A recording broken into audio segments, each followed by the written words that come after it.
hagati y'umuhungu n'umukobwa ni featuring ntoyi niba nabahe bantu bakunda vy'ukuri twese turakunda vy'ukuri ariko mugabo ndabihamya as a professor ibice 70% ku bushakashatsi nakoze n'ibitabo nagiye nsoma harimo ica Black Love hari n'ikindi cyo witwa Johnson Bryce just iyo nariko ndabisoma nasanze ibice 70% abakobwa ni mwebwe mukunda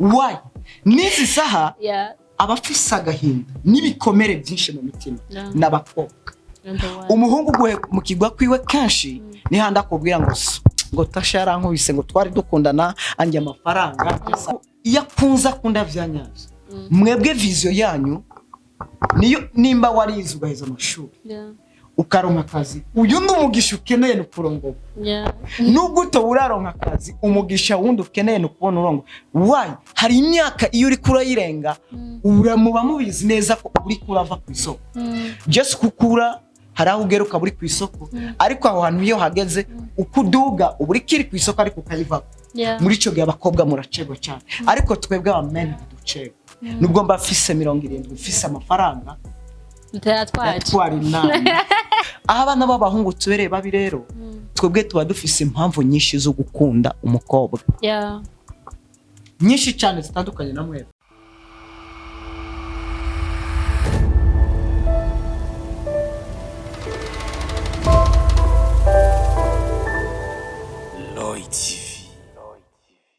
Hello bakunzi wa Roy TV mumeze gute mumeze neza kuri mikoro kumwe na Tasha Oda behind the camera muri kumwe na Alfeji hama ubu nundi munsi kandi myiza Imana yabaira iratugiri Imana yabaira dutiza ubuzima so ni ikintu ciza cyane hama uno munsi nkaba nabazaniye umutumire ari very special akaba yaramvunye kandi nkaba ndabaronderera abatumire mwama mumbwira ati abatumire turabakeneye cyane so umunsi nagize iki naramurondeye araza je ku mazina namumenye ko ni Prophet d'amour sinzi wewe hiyi wanyu mu myitande so kintu no mukorera no kugira ikintu kumuha kaze kuri micro za Roy TV ku bantu batamuzi baramenya byinshi kuri we so we kintu no gusaba no kuguma hafi hande ya kamera yawe so karibu cyane ku micro za Roy TV. Merci beaucoup. Okay, nako mubaye ikaze muraza kutuzimana byose birimwe muri Roy TV nakira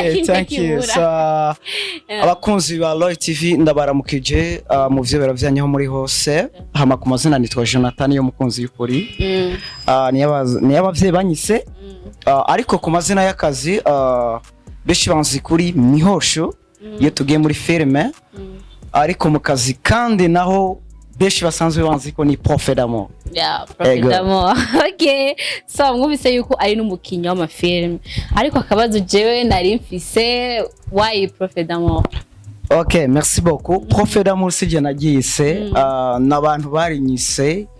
Mvuze abantu menga mvuze bose ariko basanzwe bazi ico nabamariye canke ico nkunda gukora nkora ibiganiro kenshi kuri Mihosho TV Facebook Mihosho TV bigaca bica kandi kibiriraho kuri Africa TV n'izindi page mba na connecte ni ibiganiro vy'urukundo ni ikiganiro gikunda kuba ku munsi w'Imana donc ni TV en ligne kuri Facebook citwa igihe cy'abakundana hari n'ikindi kiba ku munsi wa kane mwijoro urugo gwiza akenshi rero mba niko nigisha ivy'urukundo mba niko ndahanurana n'abavukanyi bakuru bato abo tungana bampanuje abanyituye turaganira nkababwira ngo bikwiye kugenda kunuku na cyane cyane ko ikibazo nkunda kubazwa ari nomenya gute uwo nkunda vy'ukuri yego karizere yuko uza kuducishiriza ko uno munsi kubijanye na byishuzi ariko turakeneye natwe bikeya cyane uza kudusigira hano muri TV nizere yuko dusezeranyije yuko uza kuduha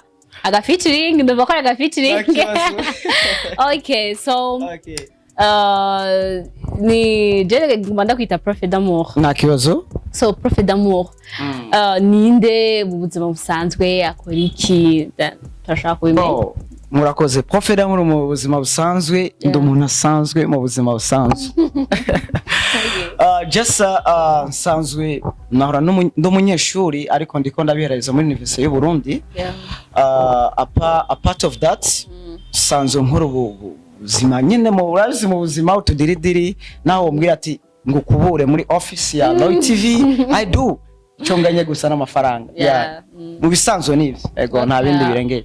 Okay, prof d'amour ari muhira numupapa ameze gute canke numusore ameze gute? Yaho rero harimo utwado tubiri. Taken or single? Okay, iyo ndi muhira ndi umusore atuje.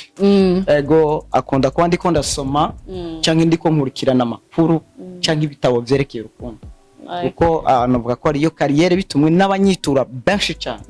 So atababa bahebwe, ababahemukiwe, ababisanze mu bintu nibatahura ivyari byo, abo biba byanse gufata amahitamo nyayo, kumenya ngo mbega no uriya muntu ari karandondera n'ukuri.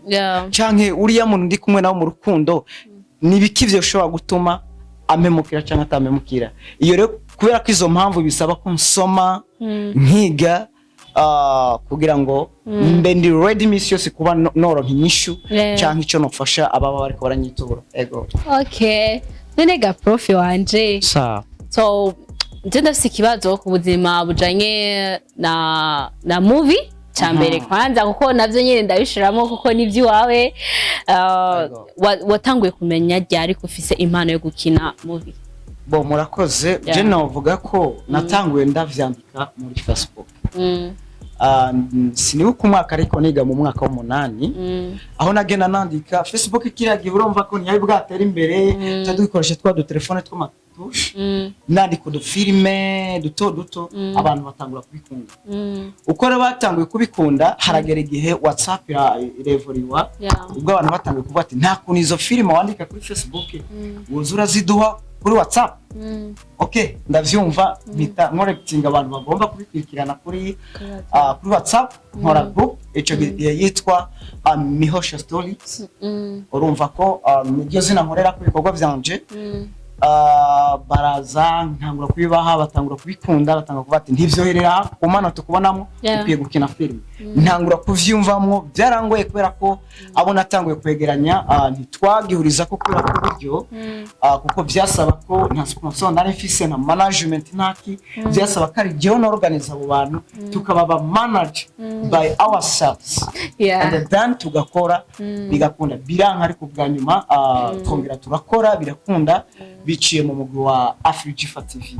Ico dukora ireresi ya mbere yitwa ikura ku cavu ifise ibice 8 iri kuri YouTube. N'izindi short video zo guhanura ziri kuri Facebook na kuri YouTube. Abantu baravuga ngo urashoboye murabishoboye. So ubu rero vuga naho ngira ndabatwikemo ikintu gafisa amakuru batandukanye muri movie industry. Ngo mudutemwo. Exactly. Okay, so kubera partir ya movie kubera iki wibajije cyane kubijanye n'urukundo then tushaka kumenya histoire kubera kugira habe ikintu haraba kwanza histoire y'impamvu wahisemo kuba prof d'amour. Bo urakoze cyane ikibazo ciza. Icambere ni impano nawe n'Imana kuko navyisanzemwo. Icya kabiri n'ama experience tugenda ducamwo twebwe nyene canke amakuru tugenda turaronka ku bagenzi bacu. Ndibuka ko ico gihe byatanguye kundogamo yari umudame yarafise umubano utari mwiza n'umukunzi wiwe haba bamukunganirira ku myanzuro yaragiye gufata ku ngingo yaragiye gufata ndamubwiye ati suku kwiye kubikora arambwiye ati no niwo mwanzuro nafashe kandi ngiye gutandukana ngiye kubikora ndamubwiye ati calm down. Yarafise abana batatu ndamuhanura ndamubwiye ati bikwiye kugenda kuno kugenda ubigenza kuno mu rugo. Arambwiye ati ntako ntakoze hama ngenda dondera umugabo wiwe nitaye ku myaka mfise n'imyaka yarafise turicara ubwa mbere ndamubwira ngo ibaze ni jewe nuko ngana ngiye kuguhanurira. Ndamubwira bikwiye kugenda kuno ndamwereka inyungu z'abana n'ibindi vyinshi twagiye tuyaga. Arambwira ngo urankubise pe. Atangura kumva ko ivyo ndiko ndamubwira ari ukuri basubiza hamwe. Wow. Yabaye insinzi ya mbere yanjye. Amazing. Ndaryoherwa bica bituma nisanga muri ivyo vyo kugenda mpanura. Abajene abambaza ukuntu nkababwiye ati bigenda kuno ndavyisangamo bica bituma nguma nsoma ibitabo acanke nkaraba movie romantique canke iyo umuntu ari muri relation amoureuse nkagerageza kumubaza canke kumwerekeza ndavyisangamo kugezaho nahise chika umu expert muri ivyo sije ndavyigira nabanzi abo tugenda dufashanya banyita bati uri mu expert profe d'amour barabatiza hari abandi bamamagara sokuru w'abakundana like that. Okay, so novuga yuko iyo umuntu ariko yibaza cyane ku bijanye n'urukundo mbega profe d'amour wacu ari en couple? Bien sûr que oui, je suis en couple. Uri taken? Why not? Uti rero abariko barakuraba nti uti ubabwiye ngiki ku muntu yaratanguye kugira icyumvira yaramaze kukwiyumvamwo kuno mwanya tuvuganye nka profe d'amour sinabagwanye kunyumvamo kubera ko umuntu ukwiyumvamo n'uburenganzira bwiwe. Ikibazo ese uriya muntu wiyumvamo nawe arakwiyumvamo? That's all. So ushobora kunyumvamwo ukibaza ko twoba en relation ariko ntibikunde ariko ugasanga unyumvisemo mu bundi buryo aho ushaka kukubera bro aho kubera umuvukanyi cenga kubera umugenzi ivyo birasanzwe. Eske wiyumvamo umuntu bigenze gute like that? Nuko ari nabahungu banyumvamwo b'inshuti zanje usivye ko gusa uzanye zanzira mbi zange sombi nakwemera ndakubwira ati nakemera kwa jina la Yesu. Mbebuze zange sombi. Yo for me ariko I'm not judging them. For me ganje mbabibona kandi ngesombe kumbwira ko hari umuhungu nanje twokundana dusange igitsi like bimwe by'ubupede become sexual but kuri jewe for my rights I don't like ariko kubikunda afise impamvu abikunda I can't judge him or her. Okay, that's all. So profe d'amour tugaruke kuri wewe nyene profe a partir yiwawe kubera abantu benshi ndamaze kumva bari ni ibintu twumva ku bafana bawe bavuga yuko iterambere ryawe ryihuse cyane urumva kuba umusore ukaba byihuse basi ntibyihuse ntihamenye nyine bavuga ko Imana tanga nyene ku gihe caco ariko hari abajene benshi bangana na wewe bimvira none uno muntu kugira akore umutipe nkawe ndabizi nta karant ufise na fancy sindayibaza ariko numva muri iyo myaka basi muri ugo buto bwiwawe bavuga ati umuntu amaze kugira inzu amaze kugira umuduga nande why nirihe banga ya profe d'amour kugira ashike kuri iryo terambere ko abantu bose bafite ibibazo byinshi aravuga ati yakora ibi umva ubagire umuco ku bantu bafite ikibazo kuri wewe.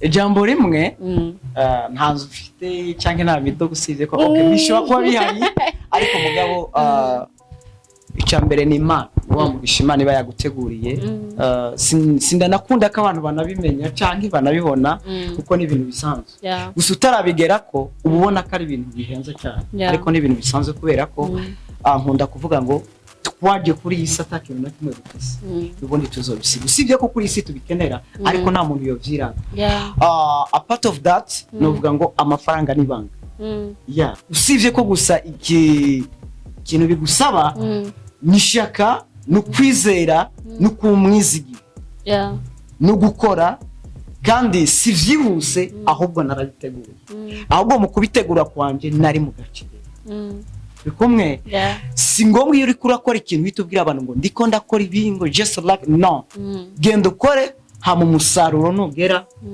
baze babibona. Icyo shimira Imana nuko gusa mba atanzira ziri negative nabicishijemo ntishe umuntu canke nakoze amaraso canke nakoze ibindi byose ndabishimira Imana. That's all. Umva donc kandi profe d'amour arafise vision nini ni ndoto y'ibisati ya profe d'amour? Bien sûr, vision yanje ya mbere nukubona nkoze cyane nkagera ahantu ushobora gutanga ubuzi bwinshi cyane hama nkaba ingazi canke ikiraro c'abandi bantu hama abo bantu ntibazohore arabakozi banje nabo bakazohinduka bakorera hamwe nimbo ejo nubwo nzoba canke nkasaza bakavuga bati uriya muntu yatubereye mu that's all muri vya bindi nzoba mfise tukabisangira muga mu kubisangira n'abantu nibe vya bindi ndaguha ahubwo dukore unteze imbere ndaguteza imbere hama tuzamuke twese nimba ejo mfise Range Rover mbone ko ari n'abandi batipe bafise Range Rover that's all. Okay, so Prophet d'amour.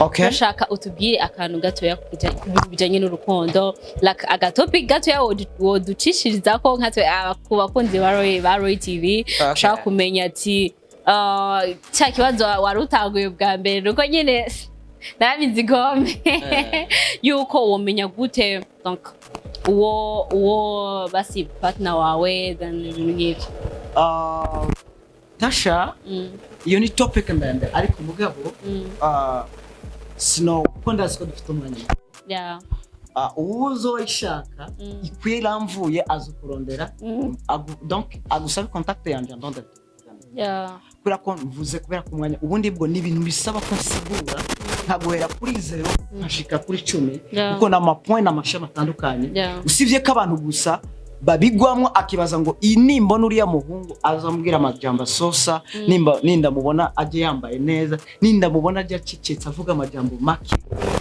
ubundi bwo iteka mu ntango ibintu biba biyobeye kandi niho umuntu aba akwiye kumenya no mumenya guturiya mu so nimba ndumusuma sinzoza ndumusuma nimba nzoza ari kindi kintu ndagushaka ko ntegeza kuzoza ndi mu nzira yambaye ikanzu yera naho hantu rero biba bigoreye bica bisaba ko twicara nka proferamo nakubwira ngo bujya bigenda ukuntu ariko gusa nka featuring nkuko babisavye abantu benshi bafise bakunda kumbaza ngo mbega proferamo hagati y'abahungu n'abakobwa nabahe bantu ba mbere bakunda vyanyazo icyo nicyo kibazo bakunda kumbaza ikindi bakunda kumbaza nomenya uwo nkunda vy'ukuri gute cyangwa uriya muntu turi kumwe no bishingira inahe gute ko ari umuntu ukuri ivyo ni ibintu biba biyobeye mbega amafaranga afise ikimazi kingana gute ya amafaranga all right nka Prophet d'amour amafaranga atahari nta rukundo rubaho ariko by the way fise uburyo ndabisigura niba cyo wumva kari zanzira wowe uza ngo just give money I give you money ngo niko rukundo fise category ndabiha bo kucerekeye hagati y'umuhungu n'umukobwa ni featuring ntoyi niba nabahe bantu bakunda vy'ukuri twese turakunda vy'ukuri ariko mugabo ndabihamya as a professor ibice 70% ku bushakashatsi nakoze n'ibitabo nagiye nsoma harimo ica Black Love hari n'ikindi cyo witwa Johnson Bryce just iyo nariko ndabisoma nasanze ibice 70% abakobwa ni mwebwe mukunda why nizi saha abafise agahinda nibikomere byinshi mu mitima nabakobwa umuhungu mu kigwa kwiwe kenshi ni handa kubwira ngo tashara nkubise ngo twari dukundana anje amafaranga sarandesha like that ariko abakobwa iyo umukobwa afashe ingingo yo gukunda n'umuntu aba decisive akavuga ngo ndakunze twebwe rero duhorana amakenga man sanga kugira ngo tugere ku yo prince bisaba ko dukoresha ubwenge bwinshi so kubera ko umukobwa rero iyo akunza kunda vyanyazo mwebwe vision yanyu niyo nimba warize ugaheza amashuri ukaronka akazi uyu ndumugisha ukeneye no kurongo nubwo utawuraronka akazi umugisha wundi ukeneye no kubona urongo why hari imyaka iyo uri kurayirenga uramuba mubizi neza ko uri kurava ku isoko just kukura haraho ugeruka buri ku isoko ariko aho hantu iyo hageze ukuduga uburi kiri ku isoko ariko kayiva muri cyo gihe abakobwa muracego cyane ariko twebwe amen ducego nubwo mba fise 70 fise amafaranga twari nana so ni nayo mpamvu rero kubera ko icyo kibazo cyo gucegwa no kubona ko bwinshi bwanyu canke kubona arabana muri bari ko barakuriza usanga fise kanza wamuraba vraiment ukavuga ngo uriya mwana ni mwiza ugasanga undi umukobwa afise 27 na ari karagenda nta yo like mwebwe mwironderamwe amahirwe kandi niko biri si mwebwe ni kwisiteguye na cyane culture ino mu burere bwacu yuko uje uri umukobwa imyaka 30 utarabona umuhungu ari serious utangura kugira ubwoba ariko je mfite 27 nimba mfite 27 mfise icyizere no ku 50 ko nzoronka umukobwa nshaka. Wow. Icyo bisaba no kurondera n'amamvu y'abakobwa mwebwe muhita mukomereka cyane. Muri cyo gihe mu kwihuta kwanyu iyo uronse umuhungaje akaguhuma amaso akaza yambaye ikanzu yera, iyo utaronse umuntu akugura ubwenge cyangwa gukoresha ubwenge bwinshi kugira umenye uwo muntu, urababa. Niyo ubabaye we ntacyo bimutwara, ashobora kuba yaje akurondera. Aho abana b'abahungu tubereye babi rero, twebwe tuba dufise impamvu nyinshi zo gukunda umukobwa. Nyinshi cyane zitandukanye na mwebwe. Mwebwe ni yo ni code. Just for the ones just needed to know more, abagomba kumenya byinshi. Umwanya ni muto. So it's like introduction. Wow. Yes. So mwumvise ni muri cyakigero cyacu nyene ikuri ku buzima, then twumvise duke akujanye na profe ariko ku bantu bakeneye yuko profe urumva ko ashaka yuko mubimubaza, ariko je kintu nari nkeneye nuko umuntu wari we wese yoronka dani bivanye na situation arimwo, bivanye n'imyaka arimwo, akaronka ibimukwiriye. Rero ku muntu akeneye yuko profe azogaruka, ndakeneye comment ziwanyu zitwereka yuko ukeneye yuko agaruka, kuko iyo nimwamukenera nawe azogira iki, niyabona kabaye kenshi azogira iki, azovuga ati reka ngende kubabwira kuko ico nzi ntagitanze, numva nta nahandi hantu novuga yuko ndabizi, bajya abantu nzobibwira nibo bazogira iki, nibo bazonshingira intahe. So numva nyezerewe cyane, sinzi ko ari undi muntu yanezerewe nka jewe. Mu mwanya mutoya gusa yaratubwiye duke, ariko numvise nezerewe umenga twobandanya, ariko umwanya ntudukundiye. So afise ibindi byinshi afise kurangura bijanye n'ubuzima bwiwe, that's why agiye.